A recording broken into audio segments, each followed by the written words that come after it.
It's already a good idea to be able to speak about it and exchange about it, to increase our own knowledge and maybe to find some solution or to propose some solution, even if I'm not yet quite sure if we are able currently to propose any solution from our own location, but at least.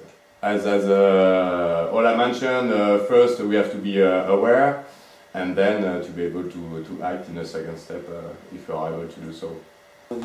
Yeah. Okay. Hello, I'm Robert, and I met Ola here in Berlin, and she was the first to kind of make me aware of the scale of this issue. I'm an artist here in Berlin and also a web developer. And I don't have much experience in organizing or in activism yet, but that's kind of why I jumped on board with this, is because I really want to get involved, and I think this is a great place to start. Hi, can you see me? Yeah? Yeah? Okay. My name is Lucas Evers. I work for Rock Society. I have no knowledge whatsoever about the issue, but it's also made me aware of the scale of the dangers we're looking at there.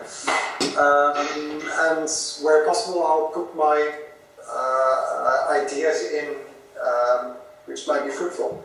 And I'm very curious where this is going to take the whole issue. Hello, my name is Gerald. I'm a friend of Graham's. And I don't know, I would like to focus on as much as possible, not us as people, but as on the problem itself, because it's we have to really be able to compare it, for example, to Chernobyl, and be conscious of what it took to take care of the Chernobyl problem, because that was an amazing effort by the Soviet Union. I watched a documentary on that. I think everyone who's interested in Fukushima should really understand Chernobyl as well. And I think what we need as a group is definitely people who can explain the science of it. Hi people, my name is Rutger. I was in Japan like half a year before the disaster happened, I think, and I made some friends there. And one of the friends she lives in a place called Kashiwa. It's like a few hundred kilometers away from Fukushima Daiichi, I think, or maybe a bit more. But that place, the town where she lives, is a so-called hotspot, so the radiation is significantly higher than before the disaster, even though it's quite a random location and quite far away. And that's one of the points where a lot of disagreement is on, whether it's how dangerous it is and what are the consequences. And since then, yes, since the beginning, I've been trying to do as much research and follow everything. But sometimes I don't know what exactly is true, and I think it's quite a severe situation, but sometimes also some of the communities tend to go maybe into a conspiracy theory direction. So I'm trying to find out what is true and how to help, but most importantly, how to contribute to helping Japan as much as I can. A little bit, but as much as I can. Hello, my name is Emiko Chujo. I'm Japanese, living in Amsterdam for more than 10 years. I'm organizing an event every 11th of March or somewhere around that time to think about Fukushima issue.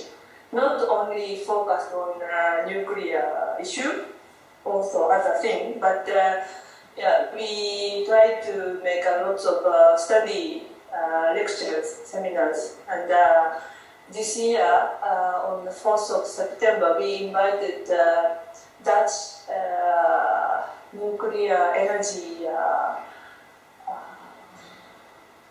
famous guy, Mr.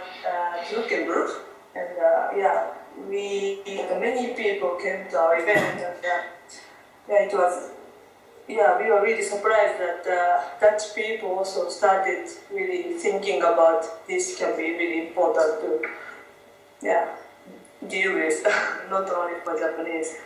So I got to know about this event today via my friend, and I'm really happy that, yeah, not only Japanese, other people are start thinking about this. Thank you.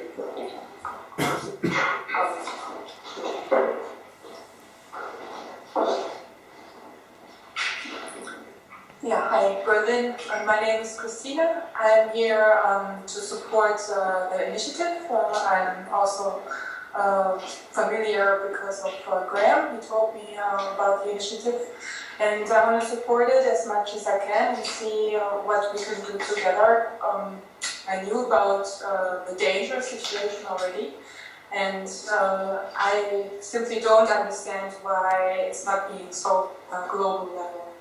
Exactly. And, that's why we're here together to see what we can do, how to, yeah, give it a voice. Thank you.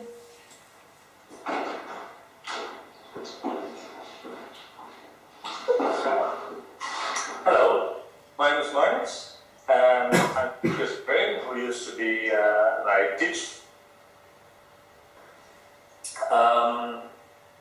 But yeah, it's what Christina said. It should be solved on a global scale in a way that we are kind of trusting TEPCO now, that they have the engineers and the smart ideas to try to solve this. But I think we should have the best of the world thinking about how to solve this, and not maybe trust that they will be able to. So a company that can't even get the Prime Minister's name right? Well, that's probably just like administrative guys. They probably have some capable engineers thinking about solutions, but they shouldn't be thinking about the solutions like internally within the company with just a few of their head engineers, but they should like just ask like worldwide, like, hey, there's more good engineers than just a few in TEPCO. I don't know what would be the best way to do it, but maybe we can figure something out. Thank you. What is your name again? My name is Marnix. Monix. Marnix. Okay, great. Because I mean, for me, the technology of what's happening is one of them, and that's an important one.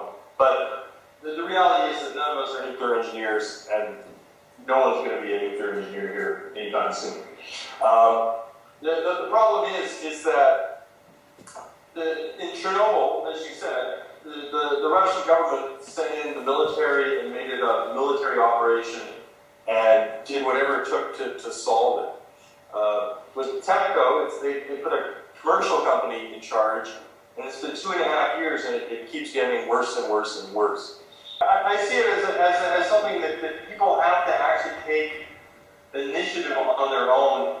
Like, if this kind of problem, we can't just, if we leave it to the powers that be, governments, organizations, and things like this, to solve it, then it won't get solved. And there will be a major disaster, which will make this major disaster look like a joke.